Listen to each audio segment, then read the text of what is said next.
Alum ku ni bang met va inu bun sang khap ing tele ne mai gang dung di hang tle ro wi tele chon ro khoa ke mong ni prap ke tele ani chan mi giờ nó đã bộ hiếm bạ lại đi ke lần cha tách nhau met va nó cha rằng lại hang lấy tâm tự tâm đớ đó hang lấy ro khoa lên trong hang lấy cái nào bun sang như tu dân mày bread ơi bộ group hang video này pi bang cái nào bun sang yết lại này đà lệ đà cỏ hoa đi bia đà lệ đà hiền chú á em các bạnนั่นยี่ปีบังเปรตอัดลังกละเท่าเพียนดังไปยี่เท่ายูจาริงกะหมกเล็ดนับตักดังนนเนอะนายดังสดิยากนับบุญสร้างที่ได้ทะเลโอ้ก็มาดังยินจูเพื่อดังยินจูที่ดังยินจูแล้วอยู่ย่อนเปียอยู่แม่เหี่ยวไปมั้ยอยู่บนนอหังไหลปากกากับเพราะยินนอหังเพราะจงไส้นอเพราะอุดตูบ่หมดเลยปากกาเอากะดารังปะยี่ก็ดัดเลยรุงรังต้องมั้งอยู่ปากกาdo đó nên và tôi hàng tổng thống Joe Biden hàng tổng thống Donald Trump tạo một ni bắt đầu từng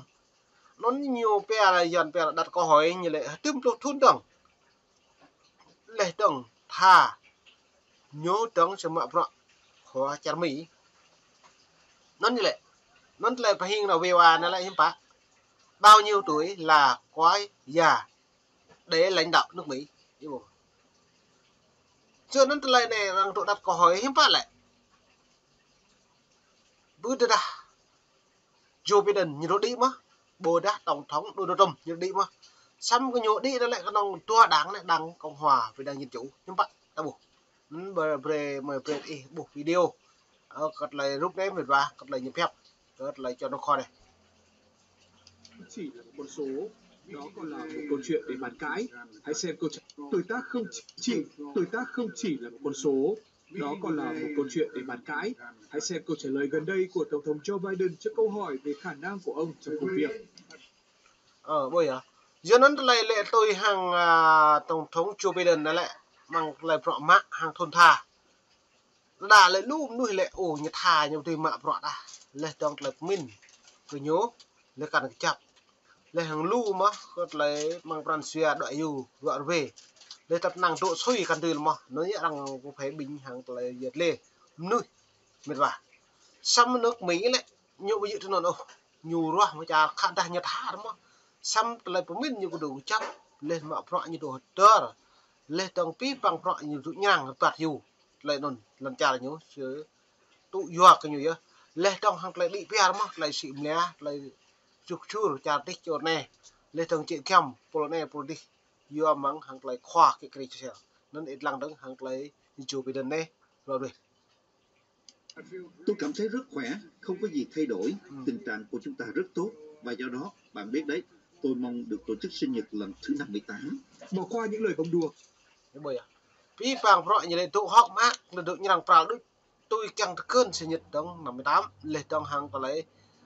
học mạc như rằng vào lần chặt Mỹ có đi bia rồi lấy phi bằng hàng đã buôn sang học mạc tới như vậy tới ý bùa đường tới ta lấy như được bẹo vân vòng phố kẹo kề nhô hàng bị cái như vậy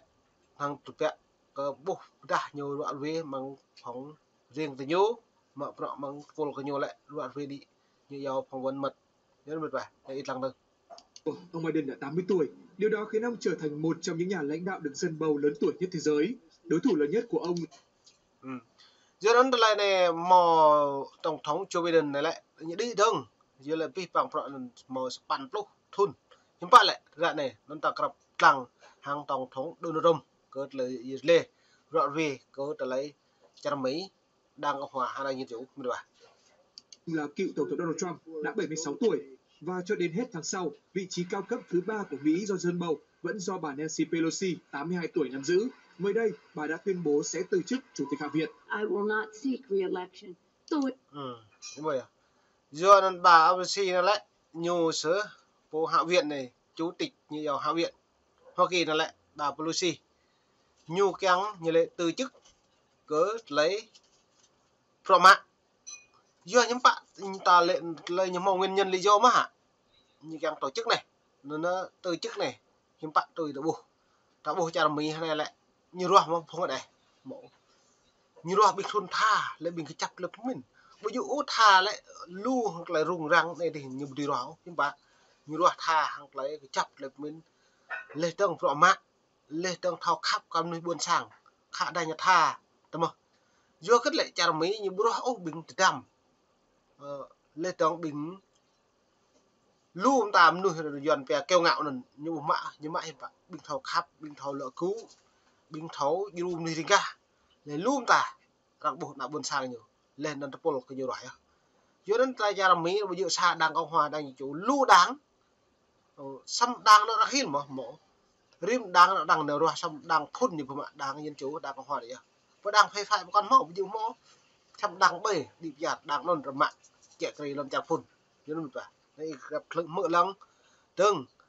lấy như dầu chủ tịch Hạ viện Hoa Kỳ nữa bà BBC đây lại hàng lấy lê nhiều kén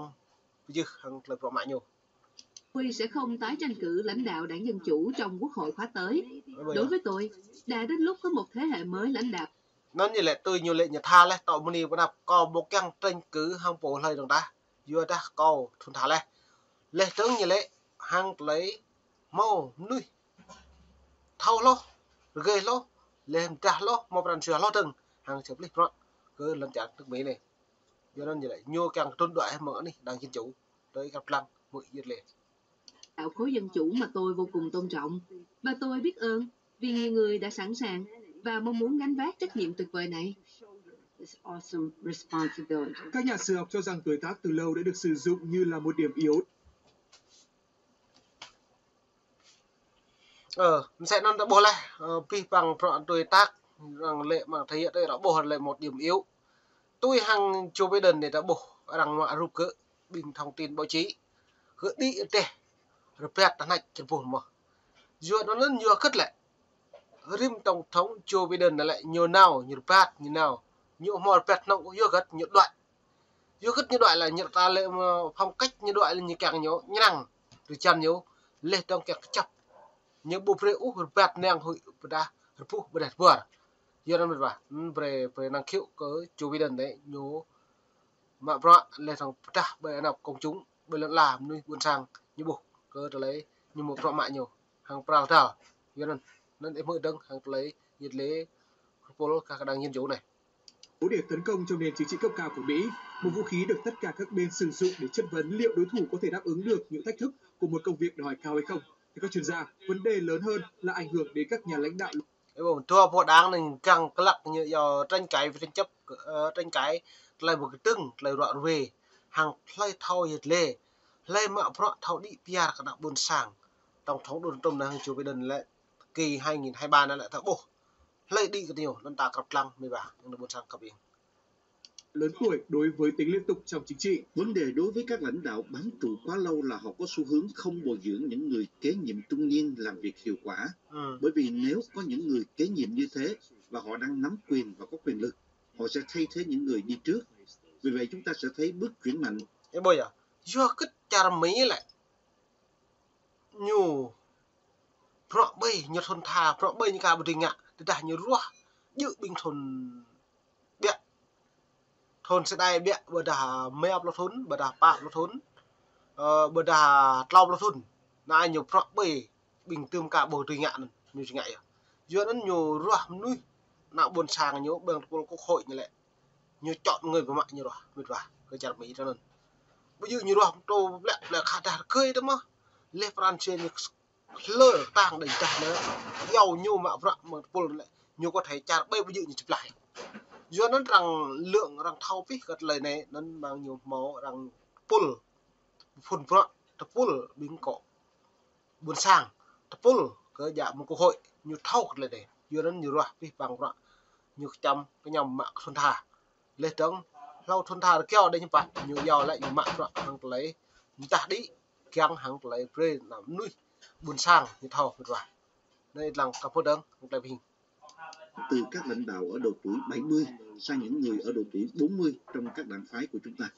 Một số ứng cử viên lớn tuổi này nói rằng họ vẫn ở trong tình trạng tốt nhất. Những ủng hộ viên của Donald Trump nói rằng ông ấy phù hợp để ra tranh cử và chính Biden mới yếu ớt. Cả hai luồng ý kiến này đều rất chủ quan.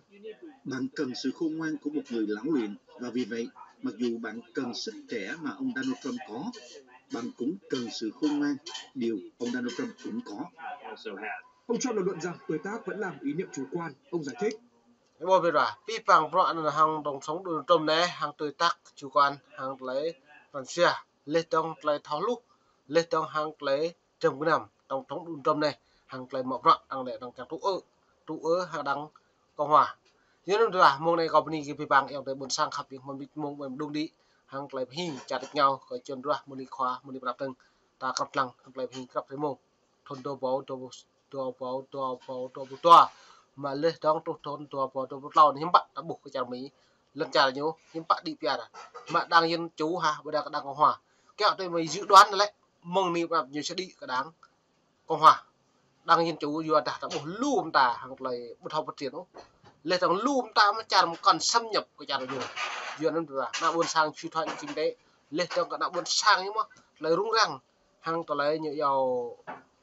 răng cho mà như thế này ni vàng hay là buôn sập khắp eng đấy đã trong sống đồn tôm này lại nhiều ngẹo nó đang có hoa này nhiều bộ mò trà nạ buôn sập mò rin cần một nạp đúng không lên trong trà đang dân chủ này nhiều lù hàng lấy ngoại giao nhớ lù vừa gặp nó nhiều là cùng cốp này thì nhiều mò đâu vừa nó nhiều tụ chùm nuôi lù đây một trà nhiều thậm chí play như vậy nạ buôn sang phun một nọ cái buổi vừa nóอย่างไรนี่เราไม่นี่จะบอกอะไรอีกมันก็ไม่ได้จังsaiกับลังปิดเกิดอะไรทุกเกิดลังจานมีเลยต้องหางดีพิจารลังจานกันญี่ปุ่นนี่เราบ้านนี่จะบอกอะไร